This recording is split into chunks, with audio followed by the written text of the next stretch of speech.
Okay, so day 8 of our New Zealand adventure, we did Milford Sound, which was like an all-day bus. Well, we drove a bus to the sound where we got on a boat, so it was like an all-day excursion. Our tour guide, Andy, he was the best. He was such a good driver. He was our driver and our guide, and he was just so friendly and funny and nice. He was A plus.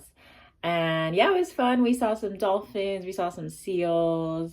Bring a raincoat or something waterproof because you do get kind of spritzed on from like all the water and the waterfalls and stuff. But yeah, Milford Sound was a fun day.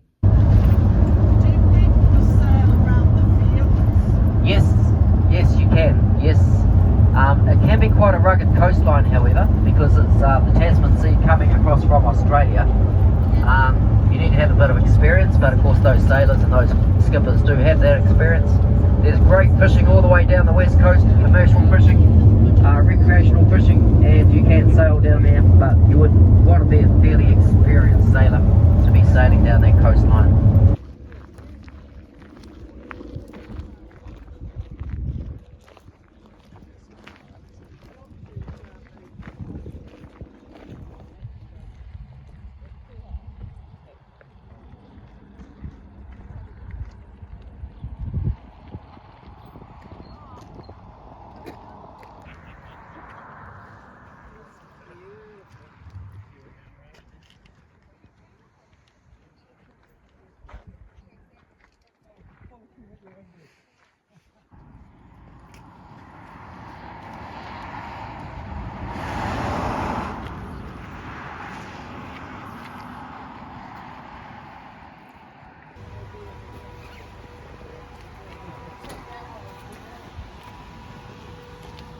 Ooh, it's chilly.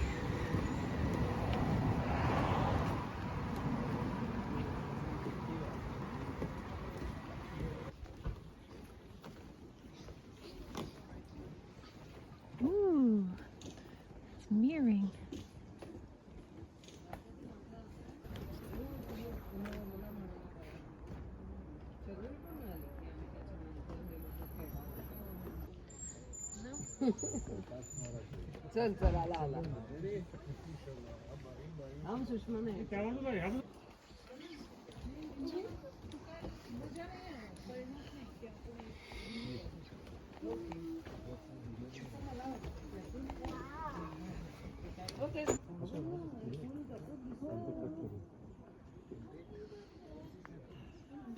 आत्ताच म्हटलं की अरे ही किती खोल आहे तर खोल कसला आलाय आपलंच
Filled up my water with some glacier water.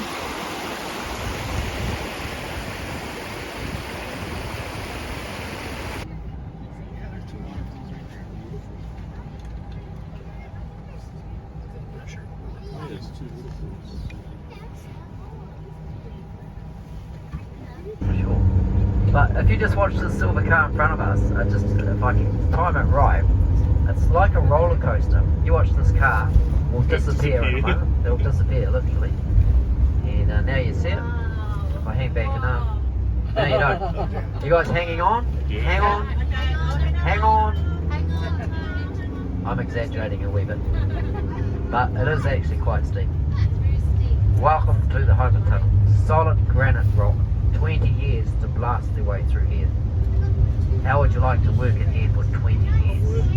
No thank you, I think most people would say. How big the glacier was that carved out this valley. Absolutely huge. And then think to yourself, there's 16 of these places down the lower west coast of the South Island. And most New Zealanders have not been in here and seen it. Very unique.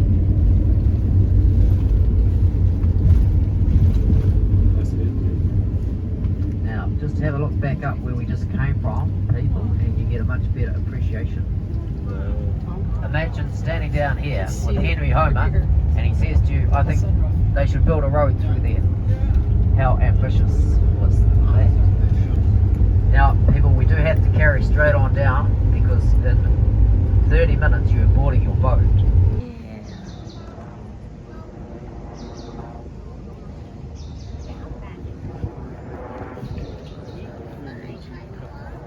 Yeah.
Yes. It's getting choppy. Oh my gosh.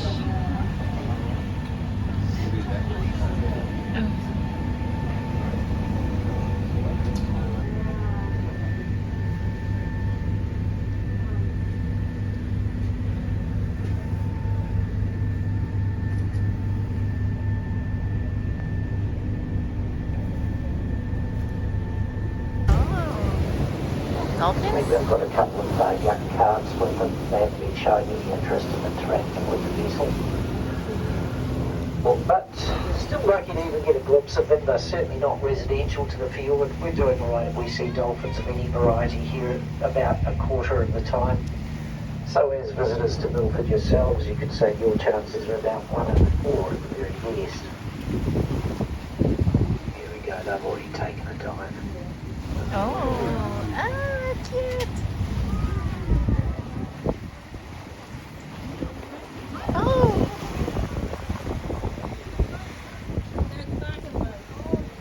Wow.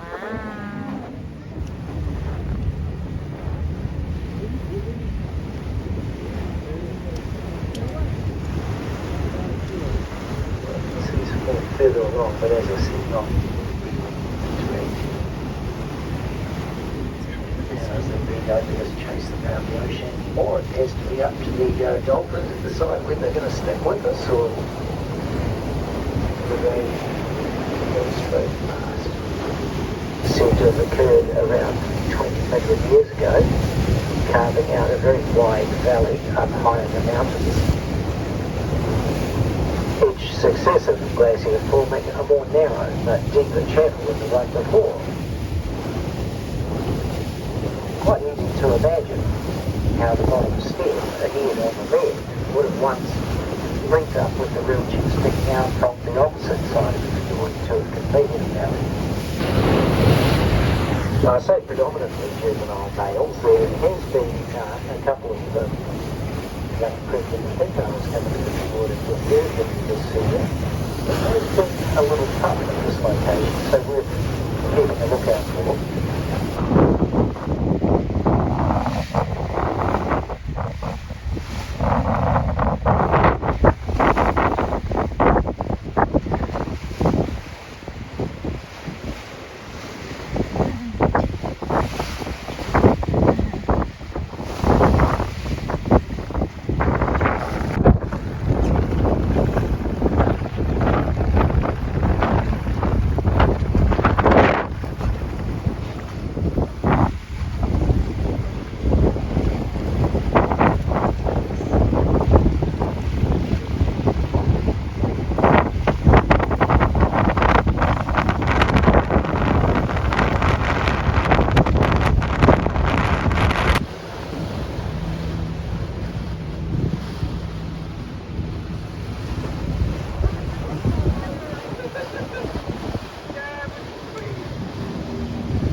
Harrison River flowing out into the middle of the cove on the left here.